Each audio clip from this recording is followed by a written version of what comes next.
dia a todos e a todas da banca. Agradeço muito a presença de todos aqui e agradeço a presença da professora Laura, que está na Argentina, a presença de cada um de vocês que veio aqui hoje para fazer uma defesa, e agradeço muito especialmente a Antônio pela participação que lhe coube, que não tem como explicar o quão importante foi a ajuda de Antônio para a produção dessa tese. A parte de análise de redes só existiu, e essa pesquisa e análise de crowdfunding só existiu porque Antônio me ajudou a entender o que é análise de redes e a fazer o capítulo de análise de redes. Então eu agradeço especialmente a Antônio pela ajuda que foi, que essa tese não existiria sem você. Muito obrigado. Bom, inicialmente eu gostaria de falar sobre o que eu fiz, sobre o porquê do que eu fiz. Quando eu comecei a minha pesquisa, quando eu comecei a me elaborar os problemas, as questões com o meu orientador, o Yuri, e com as conversas com o Renato, eu cheguei a tentar entender como se dá o processo de reconhecimento por meio dos quadrinhos. Ou seja, tem muitos quadrinistas no Brasil que fazem quadrinhos. Alguns são famosos e outros não. Como se dá o processo de uns se tornarem famosos e outros não? Se a gente vai para os quadrinistas, a gente pergunta diretamente para as pessoas que fazem quadrinhos o que lhes dá reconhecimento, o que lhes faz ganhar reconhecimento. Eles vão principalmente argumentar que é o seu trabalho, o seu esforço. Se o quadrinista se esforçar, se ele se debruçar sobre o seu trabalho, escrever, desenhar, ir aos congressos, ele consegue eventualmente, ele irá conseguir eventualmente o reconhecimento devidamente merecido. Eu argumento na minha tese, e essa é uma hipótese inicial, existem outros elementos fora o que o discurso dos quadrinistas fala, que trazem sucesso, que podem contribuir no sucesso do artista na carreira. Entre os vários elementos possíveis na trajetória do artista, um elemento importante do sucesso são os contatos pessoais. Então, eu começo argumentando que os contatos pessoais, embora não ditos ou, quando ditos, minimizados, eu digo, eles influem e possuem mais importância do que aquilo que é dito. No entanto, levando isso sempre em consideração, não é o único elemento e nem é o mais importante, mas é um elemento que é importante e é deixado de lado nos discursos. Como eu quis explicar isso? Como eu tentei explicar que os contatos pessoais são importantes? Tentei explicar isso a partir da inclusão de uma nova ferramenta de produção de quadrinhos no Brasil, que foi o crowdfunding. Através do crowdfunding, eu tentei mostrar como os contatos pessoais se tornaram mais óbvios, mais claramente importantes, através da explicitação da importância dos contatos pessoais. Os contatos pessoais já existiam, não era nenhuma novidade que os contatos pessoais ajudam. Em todos os meios, os contatos pessoais fazem diferença. No mercado de trabalho, no jornalismo, nas artes, ter contatos dentro do meio ajuda. Mas o que me interessou foi o discurso dos artistas falando sobre os contatos, a importância deles. Com o crowdfunding, o que eu percebo? O crowdfunding, muito pelo contrário, em vez de esconder, em vez de dizer um grau menor de importância dos contatos pessoais, ele explicita. O crowdfunding diz: o sucesso do artista se dá através do uso dos seus contatos, sua rede de contatos. Então eu tentei entender como os contatos pessoais influem no sucesso do artista a partir da inclusão do crowdfunding no processo de produção de quadrinhos no Brasil, que começou em 2011. Como eu tentei explicar isso? Quais foram os mecanismos que eu tentei usar, os métodos especificamente, para tentar explicar essa minha proposta? Primeiramente, antes da minha tese começar, antes do meu doutorado, eu já participava, inclusive porque eu já estudava história em quadrinhos, eu já tinha uma trajetória no campo. Já conhecia o campo, conhecia artistas, tinha uma compreensão do discurso deles, só que, claro, muito inicial, muito rudimentar. Apenas me davam uma ideia do que eu queria saber, me davam direção, um norte. Então, com o doutorado, comecei a aprofundar a minha pesquisa de campo, comecei a entender, procurar conversar com os artistas, ia nos congressos, ia nos eventos, nas feiras, nos festivais de quadrinhos, e buscava entender com os artistas, com os quadrinistas, como eles falavam sobre isso, quais suas interpretações. Também, para essa pesquisa, também realizei uma entrevista com todos os artistas que me solicitaram, que me concederam entrevista, todos os artistas que tiveram projetos de crowdfunding aprovados até setembro de 2014, que é o recorte da minha pesquisa. Aí entrevistei todos que eu consegui conversar. E alguns que não realizaram projetos, mas participaram também. Também, outra forma que eu analisei foi, eu realizei uma análise de conteúdo temática. Usando a metodologia de análise de conteúdo, especificamente a temática, eu busquei encontrar nas entrevistas realizadas temas recorrentes, temas comuns a todos. Certos temas que artistas reconhecidos e artistas não tão reconhecidos falavam de formas diferentes, mas falavam essencialmente as mesmas coisas. Então eu tentei encontrar temas gerais dentro das entrevistas, como os artistas expressavam certos temas, certas categorias de análise que eu construí. Também realizei uma análise lexográfica auxiliada por software. O software também ajudou, na verdade, a análise de conteúdo.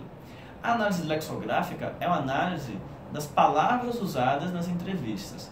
Não só os temas, eu procurei analisar os temas das entrevistas, mas também busquei analisar a construção das frases, a construção do discurso e como os termos contribuem para falar sobre o discurso.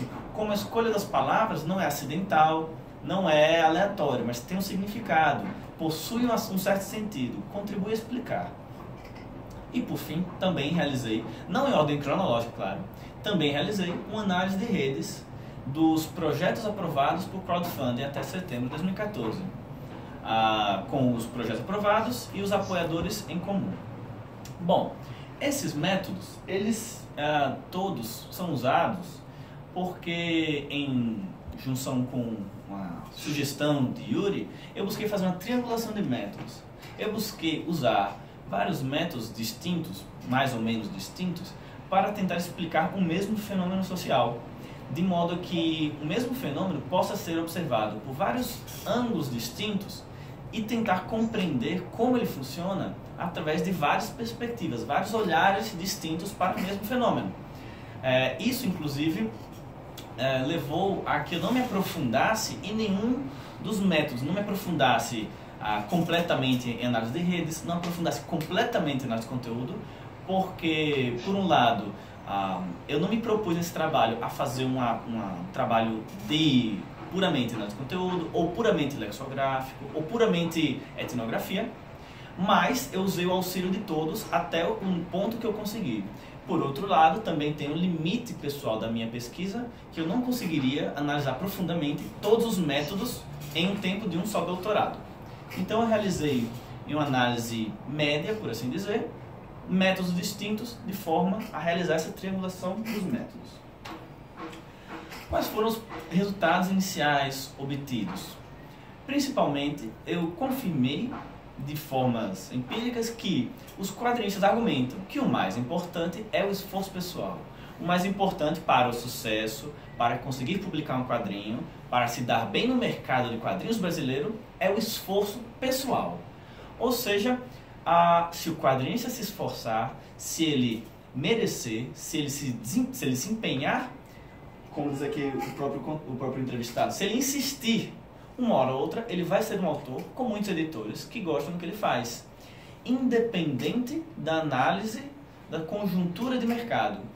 Inclusive, todos os quadrinistas, ou a maior parte deles, melhor dito, eles possuem a compreensão muito clara e muito aprofundada do mercado de quadrinhos. Eles conhecem as limitações do mercado, eles conhecem os limites de produção por editoras. As editoras não podem publicar todo mundo, mas, ao mesmo tempo, eles dizem, se insistir, qualquer um pode ser um quadrinista bem-sucedido. O que representa que o sucesso não está em condições externas, não está fora do indivíduo. O sucesso está no próprio indivíduo. O sucesso é a representação do esforço despendido. Equivalentemente, o fracasso também é uma resposta. O fracasso também mostra a falta de esforço, mostra que falta percorrer mais caminho para ser que nem aqueles que conseguiram sucesso. E isso, interessantemente, mostra que o esforço pessoal é levado em conta no discurso como o que é importante, porém, eles têm clareza nas práticas de que as redes de contato são importantes. eles têm a ideia de que se você não tem uma rede de contatos interessante, você vai ficar no seu mundinho. Você não vai alcançar novos públicos. A rede de contatos é boa para expandir o seu público e não só, também para expandir a sua rede de contatos dentro dos demais quadrinistas. Expandir a sua rede de contato profissional para conseguir ter bons contatos, ou seja, muitos contatos e bem localizados no espaço do mercado de quadrinhos brasileiro. Embora eles tenham noção disso, suas explicações do porquê do sucesso de um artista se dá a partir do seu próprio esforço e não de elementos externos ou de outros aspectos não artísticos, como a própria rede de contatos. A análise de conteúdo me mostrou uma série, por exemplo. Hola. Hola. Oi. Hola, Laura. Sí, se escucha. Ahí se fue la voz un poco, ¿eh? Desculpe, você não ouviu o final? Sí, llegué a escuchar, pero recién se fue el volumen. Mas agora tá bom? Perfecto, ahora sí. Tá tranquilo. Deve ter sido o carro que passou. Com a análise de conteúdo, eu encontrei uma série de elementos temas em comuns que foram encontrados ao longo de todas as entrevistas, algumas mais, outras menos, mas que foram percebidos ao longo das entrevistas, que me ajudaram a entender quais temas são recorrentes nas entrevistas, como esses temas se relacionam entre si, a partir de uma análise quantitativa das relações estabelecidas, e qual o significado que eu atribuo, que os artistas atribuem, que eu analiso, sobre o que é que cada categoria dessa significa. É uma categoria construída por mim, mas não de fora, mas a partir das próprias entrevistas, a partir de um método exaustivo que levou à construção de várias categorias e a eliminação das que não serviam. Cheguei a essas categorias que mostram os temas mais recorrentes de acordo, claro, com o interesse da pesquisa e que mostram, são esses temas divididos em 3 blocos distintos que são aglomerados em 3 clusters, em 3 grupos mais fortemente conectados.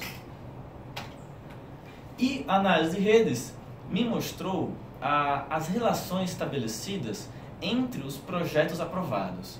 Que relações são essas? São relações de compartilhamento de apoiadores entre os projetos. Uma rede, por si só, não fala o que eu quero dizer. Ela mostra, indica algo que pode haver lá. Mas aprofundamento da pesquisa, tanto pela rede quanto pela entrevista com os artistas, podem me explicar. Explicar o quê? Explicar, por exemplo, a formação desse núcleo forte que fica no meio da rede.